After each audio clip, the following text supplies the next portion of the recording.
When is an embryo a baby? Is it 2 weeks, 4 weeks, 20 weeks, or is it conception?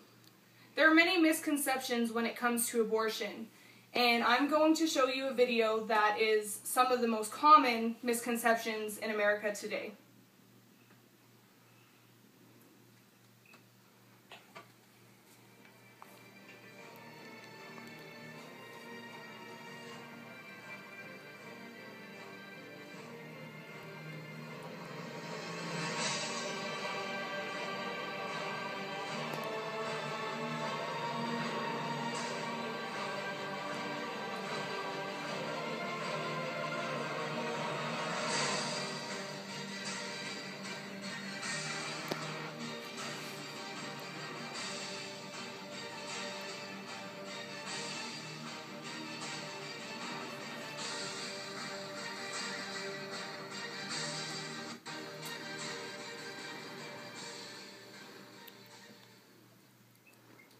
Some people say abortion is murder. Others say there's nothing wrong with it.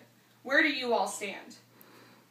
Today I'm going to give you a speech about the process of a baby's development during pregnancy. I'm going to give you some procedures on abortion, as well as I'm going to give you the effects abortion has on women. To start off, I'm going to give you the process of how the babies develop.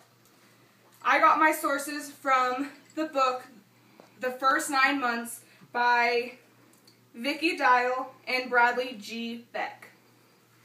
In the first 10 weeks of development, this is the most crucial part to their development. 21 days into fertilization, the baby develops a heartbeat. They develop their organs, such as limbs, nose, eyes, ears, and this is also the process where they start to pump their own blood.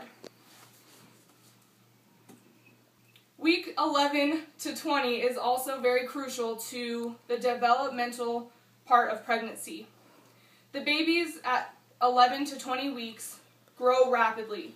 They double in size. They start to notice their limbs as well as their reflexes. Around 16 weeks is when you're able to find out the sex of the baby, and the mother starts to show. The mother can start to feel the baby inside moving, as well as it starts to suck its thumb.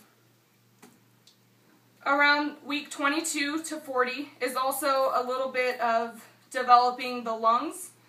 At this stage, they get their hair, their eyelashes, their fingernails, all those things. Around 40 weeks is when they actually start to come down and head down ready to be born.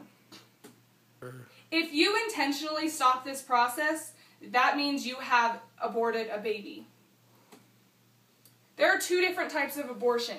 There is in-clinical abortion and there is abortion pill. Both of these procedures are very similar, however, one is done by a doctor, the other one is done at home. If you do the one at home, you have to do it within 9 weeks of the pregnancy. Let's first talk about the in-clinical abortion. In-clinical abortion is, like I said, done by a doctor. They numb your cervix so you can't feel it, and they go through the uterus with a tube. At this point, they suck the baby out of the uterus, which causes very much bleeding, cramping, and blood clots. The reason for the cramping is that the uterus starts to contract, trying to stop the bleeding from within the body. The abortion pill is definitely similar. The only other difference is you take one pill at the clinic, the other pill you take at home. They say that they want you to be comfortable, and so they'd rather you do it at home. Doing this at home allows the mother to feel more relaxed and in their own environment, and some say it's even more natural.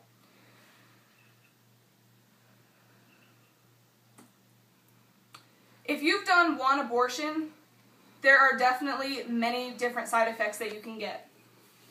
Here's a list that I'm bringing up right now. This is the list of different side effects that women face after aborting a child. You get eating disorders such as anorexia, bulimia, and binge eating, also known as overeating. That is one thing that stuck out to me the most, that 39% of women after aborting a child actually develop these eating disorders. One of the other ones was that these women are in denial. 63% of women that abort a baby are in denial, up to 5.25 years.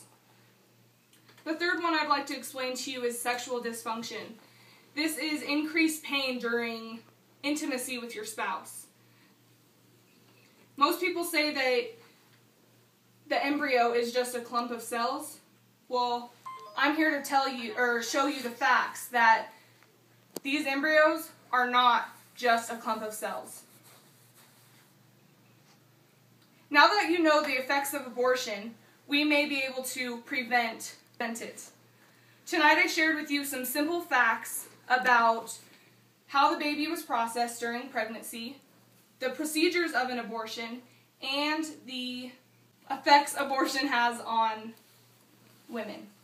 So with that being said, I can't help but to think that if everybody knew these facts about abortion, maybe we would have been able to prevent a life from being taken, or we can help prevent it from happening in the future.